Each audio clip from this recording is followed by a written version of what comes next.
Um, okay. Hi, everybody. Okay. For Wednesday, the soaps did not disappoint. So I'm going to start with YNR. And boy, was it if it was a book, it would be a page turner, really. Okay. So, spoiler alert, I guess. But it isn't really a spoiler if you've listened to my recaps at all. Okay. So, for all the people out there that don't know what I'm talking about at all, spoiler alert, and you're like a month behind, maybe 2 months, but here we go. Sharon, the character, Sharon Newman, unalived Heather Stevens. Okay? This happened about 6 weeks ago. Um, and I have been debating on what kind of defense they're going to use for why Sharon did this.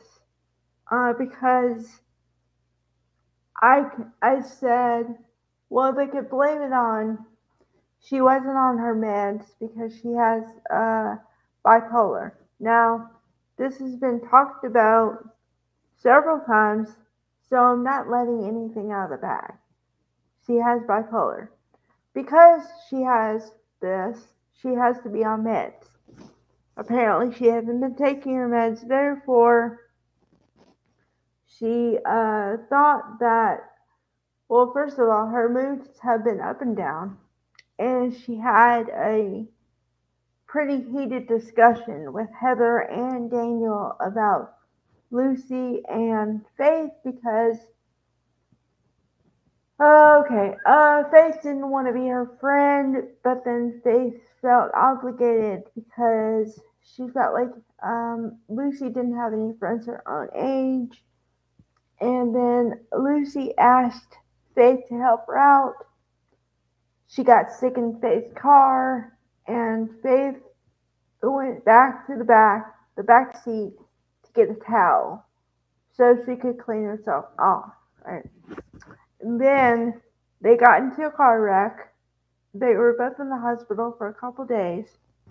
But ever since then, uh, Sharon has let everything compound, and she not only still blames Daniel for what happened to Cassidy and or Cassie, and now she blames Lucy kind of for what happened, what she thought might have happened to Faith.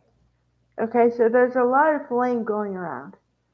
So then, so what happened as far as the Heather thing is she came home and Sharon was in the house, so she was surprised.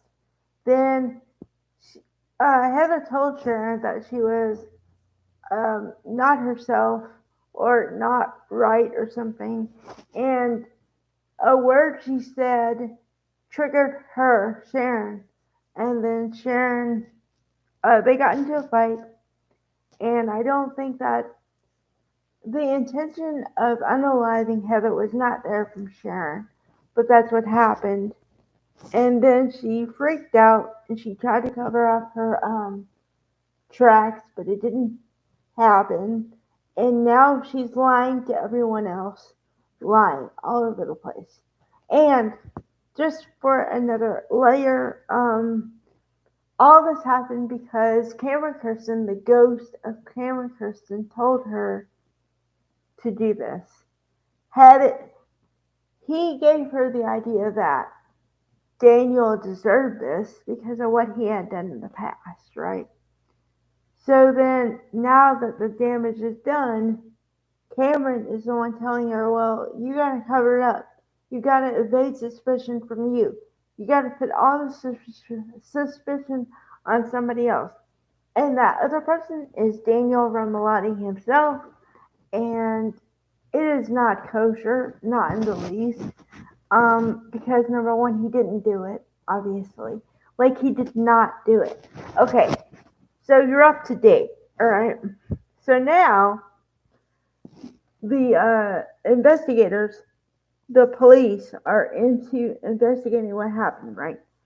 And of course, the chief person is Chance. It just so happens to be Chance. Okay? And I say just so happens because, okay, now follow me on this map here. I'm going to make you a map and follow it here. Okay, so Chance is dating Summer, who is Daniel's sister.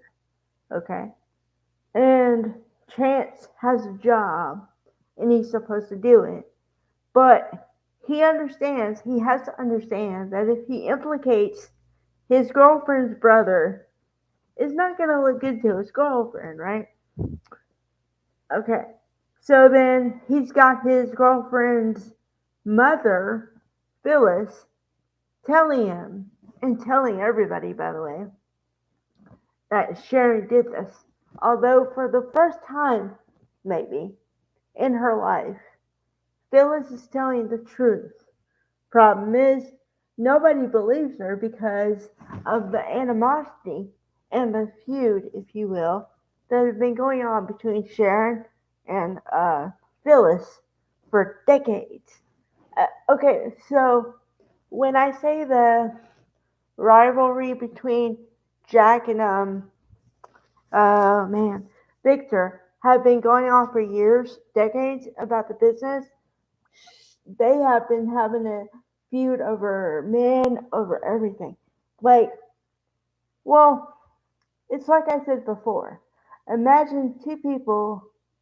Um, imagine two people who almost hate each other, or okay, if you don't like the word hate, um, a substitute major dislike. Imagine that relationship. Okay, that's the kind of relationship that Sharon and Phyllis have because Sharon has always been the good girl, maybe from the wrong side of the tracks as far as money, but the good girl, right?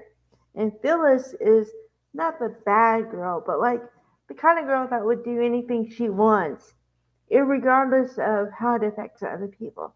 Now, you could name that as selfish, but I don't think it is. I think that she knows what she wants. I think she knows what she wants, and she's not willing. She's willing to do whatever it takes to get it, but not in a catty way.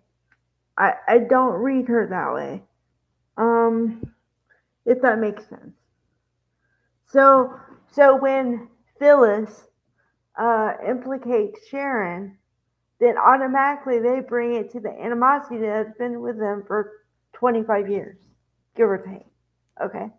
Um, so that's probably why they don't believe her. Well, and then there's another layer to it, Nick. And I say Nick because, well, obviously Nick was torn between the two women at some point. Because, well, I'm not going to get into it, but it's deep.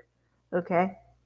But I will get into the fact that with Sharon, he's always had this hero complex of like hero savior thing. Okay? Where Sharon is the poor damsel in distress and he has to go save her from whatever it is. Okay? And right now it's a possible unaliving conviction. So, there. I tried to give you the whole story in a nutshell. Um, yeah, and that was it pretty much.